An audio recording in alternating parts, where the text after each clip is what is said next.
Hey, what's up, lightboltjoe here. Today we're going to discuss the 2016 comedy adventure thriller film Teenage Mutant Ninja Turtles Out of the Shadows. This is a sequel to the 2014 film. Megan Fox is back as April O'Neil. Vern, the character of Vern, is back, Will Arnett. I didn't realize Michael Bay produced these films, the 2014, the 2016, because I'm watching the 16 version, which I've never seen before, because I refused to watch it in theaters because I hated the first one so much, the first time I saw it. And I'm watching this and I'm like, this is very heavy on a Transformers vibe. The music, the certain panning, like up for skyscrapers during explosions and stuff. There's a Bumblebee costumed character at one point. And then I realized at the end when I saw it produced by Michael Bay, I was like, oh, this makes sense. And Megan Fox is in Transformers and Michael Bay did Transformers. It all comes together. So, not knowing the plot of this, because I was stubborn back in the day and didn't want to watch it. This was so much better, so much better than the first one, and in regards to 2014's first one.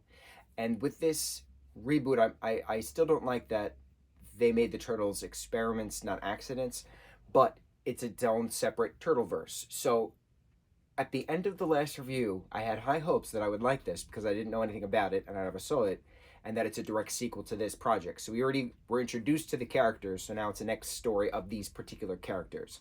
With that knowing, with that mindset going into this, knowing that, I loved this sequel. The story was so much better in regards to how it was brought about, the lead up to certain events, the explanation of certain things. It was so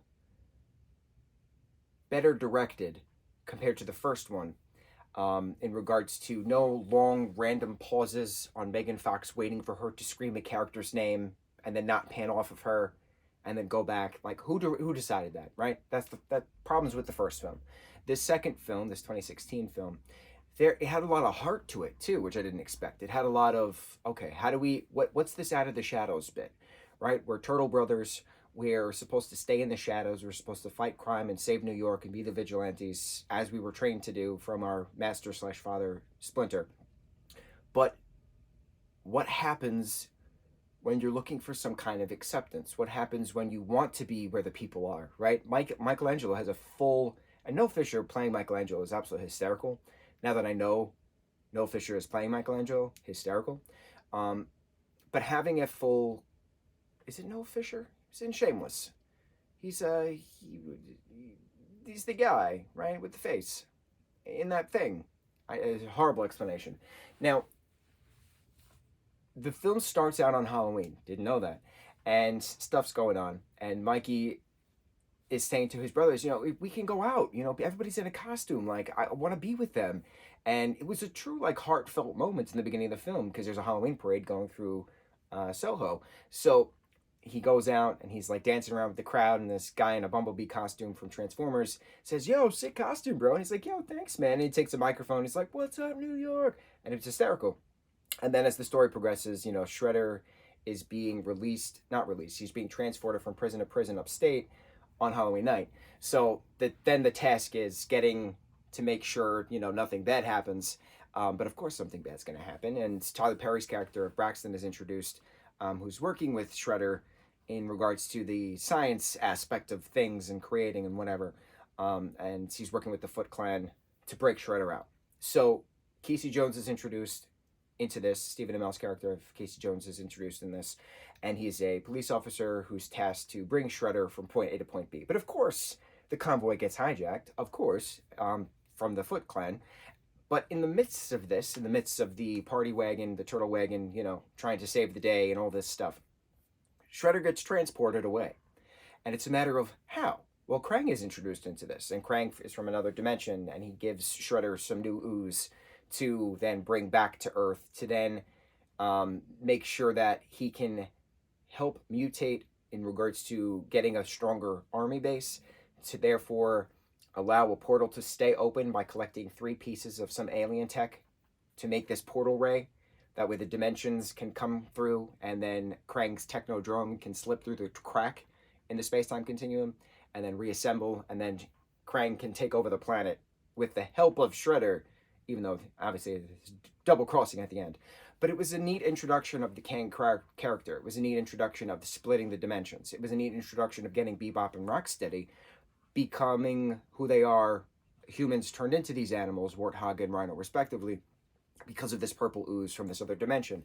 So a lot of stuff is happening, and then the police chief Vincent gets involved, um, and she's trying to label the turtles as monsters, but then April and Casey are saying no, they're not monsters. They've been helping the entire time. You just aren't aware of things. So they're trying to find undoctored video of April getting the ooze from Baxter's lab, all these other things. Eventually the portal opens and the technodrome starts to come through, and then it's a matter of turtles and cops have to work together, but in a secretive manner. So they put the shields up and let them go into the tower to then help destroy the technodrome and stuff.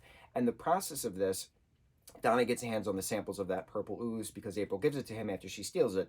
And so it's a matter of if he can figure out, how to do something with this, right, in order to track the ooze through Bebop and Rocksteady to see where they're going to stop them from getting the other pieces to create this portal.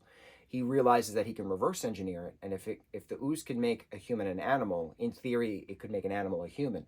And he tests it on himself, and he puts a drop on his hand, and then his 3 fingers become 5 fingers, and then they go back to 3, and then Leo's like, no, we're going to keep this a secret. So then there's a brother riff.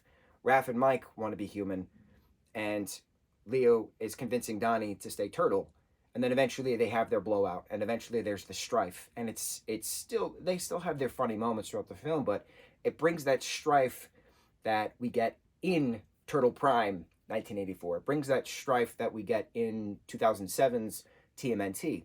So I would like to see that other strife element brought back to the Turtles, because it's not just all 1987 comical turtles. There's different types of turtles.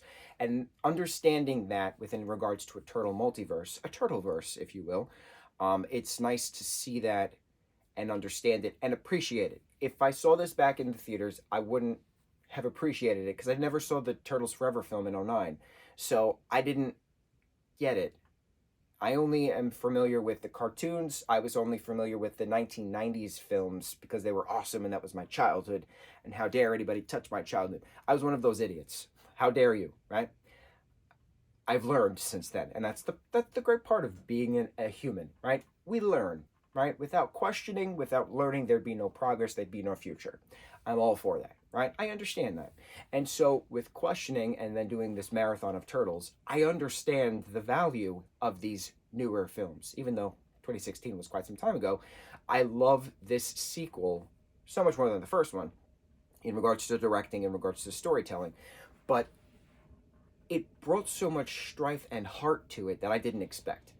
And I loved how it was well conversed. I loved the other specific scenes, just them, Donatello and Donatello and Leo having to go to the Natural History Museum, the actual Museum of Natural History in Manhattan at the actual planetarium. And I was like, I've walked that way before. I know where that thing is. So it's neat seeing like real life places being filmed and then like having the characters be there because you can reenact a moment kind of a thing. I like that. So it was a good explanation. A lot of the ending of trying to save the city, close the portal, all that stuff is very much Avengers, 2012's Avengers. But a lot of Manhattan stories are about an apocalyptic event. We've had Godzilla reign through Manhattan. We've had the Cloverfield monster reign through Manhattan. There's a lot of different reigning through Manhattan things. So to have a 2012 Avengers portal closing Manhattan battle and then having a 2016 portal closing Manhattan battle, I would have probably hated that in 2016 if I saw it in theaters. How dare they copy the Avengers? But now that I'm older and I've seen a billion things, I understand Manhattan is good for that type of strife. I like that word today, strife. It's good bringing that kind of thing, because when you have a city filled with millions and millions of people, what happens? How does everybody work together for the better cause? Or do you have to rely on somebody else to save the day? How does that happen? So to have this Transformers Avengers Assemble moment of turtles and cops coming together, turtles and officers coming together, to then give them the capability of then helping fight against that portal, against the Technodrome, against Krang himself up there doing his thing, and then Krang, fighting against Shredder. betraying Shredder, if you will. Their specific metabolism, or however they explained it, they can process certain things differently, respiratory wise, than humans can. So then that's why it's their responsibility as turtles, not as humans. So they decide not to turn into humans, go save the day. Everybody lives happily ever after. They get honorary keys to the city on Liberty Island at the end. Very cool. Um, my only thing within regards to this is in regards to continuing the story. There was a different Karai actress. There was a different Shredder actor. What's his name? Brandon T, I think his name is. He plays DK in Fast and Furious Tokyo Drift. He is Shredder in this. Awesome. But the Shredder we see at the end of the first gets some like of that green mutant on his fingers, right? So it's assumed he's going to turn into a mutant because that's what happens in the very second film. Shredder becomes a mutant Shredder, right? But he doesn't become a mutant in this. He's just another guy knowing martial arts, going from prison to prison, and using that availability and using Baxter's tech to that. And Tyler Perry does a great job with that character as well, to become a super Shredder, but not a mutant super Shredder. And then he's frozen by Krang and put in this thing, and that's all we see of him. So he doesn't turn into a mutant, even though he gets the mutagen in the first film, at the end of the first film. So it's like, what was the point of showing that if you're not going to explore it? But whatever. That's my one complaint out of this hour and 52-minute long Ninja Turtles film. I'll take it. And I have no problem with this being an hour and 52 minutes because it brought out 3 specifically different acts of the film. First act, second act, third act. It was so well balanced, and I'm very impressed because the first film didn't have that balance. The first 2015 film didn't have the balance. So it's unfortunate that this didn't do well in theaters because they would have made a third because everybody was contracted to make a third, and I would have loved watching a third now. But back then, we all had a different mindset. 2016 was a wild time, right? May 2016, once Harambe the Gorilla's demise happened, all hell broke loose, and the timeline changed completely for all of us.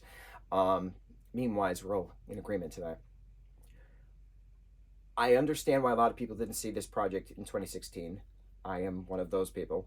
I understand why it didn't do well with audience and critics in 2016 because of that Avengers comparison, because of the, stuff that we were all dealing with of how dare you touch the childhood. But I find it interesting all these years later that you can appreciate a project for what it's worth. It's unfortunate that it took so long to appreciate a project for what it's worth. But I understand the project now. And I wish I knew that then. I wish we all knew that then because we would have got a third Turtles. And the third Turtles film in regards to this reboot would have been great because this second film was incredible. Not many films can have an incredible sequel compared to the first. A lot of the first films are better than the second. It's very rare that a sequel is better than the first film. Toy Story 2 is better than the first. Shrek 2 is better than the first. This film is better than the first. Rare. It's very rare. It happens. Not all the time. But it happens. This is one of the exceptions. So, Teenage Mutant Ninja Turtles, Out of the Shadows. Awesome film. On to the next review. Mucho mahalo.